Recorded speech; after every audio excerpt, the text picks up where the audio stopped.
Apa warisan terbaik yang bisa disiapkan orang tua untuk anak? Ini salah satunya. Kalau ngomongin warisan, orang yang hidup akhirnya pasti ninggalin warisan untuk keluarga, terutama anak.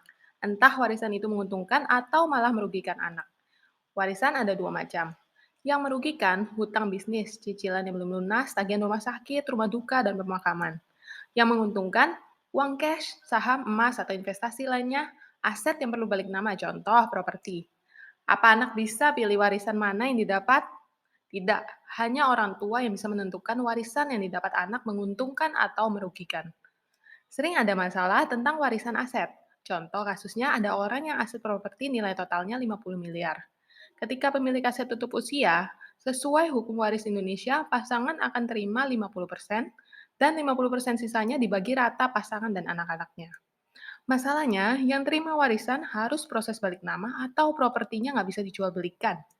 Salah satu yang wajib dibayar, biaya BPHTB 5%, biaya notaris, dan admin.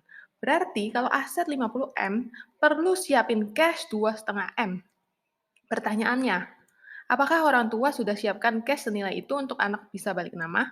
Atau apakah anak siap dan rela untuk keluarkan uang senilai itu? Atau apakah ada cara lain yang lebih ringan? Tentu ada. Dengan program pendamping aset. Apa itu? Keringanan biaya pajak, bayarnya bisa dicicil 0%, anak nggak perlu pakai tabungan sendiri, cashnya bisa buat pendidikan, modal nikah, modal bisnis. Caranya gimana?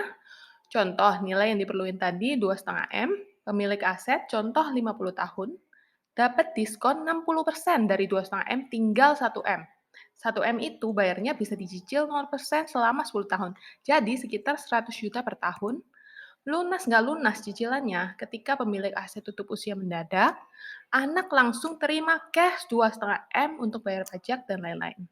Syarat ikut programnya apa? Syaratnya pemilik asetnya masih hidup dan sehat waktu daftar programnya. Jadi kapan disiapinnya? Sebaiknya segera. Apakah kita tahu kapan pemilik aset tutup usia?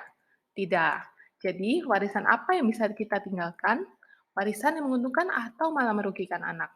Memang lebih cepat lebih baik. Terima kasih, aku yakin program ini bisa bantu orang tua menyiapkan warisan terbaik untuk anak-anaknya. Like apabila suka, share apabila berguna, chat untuk info lebih lanjut.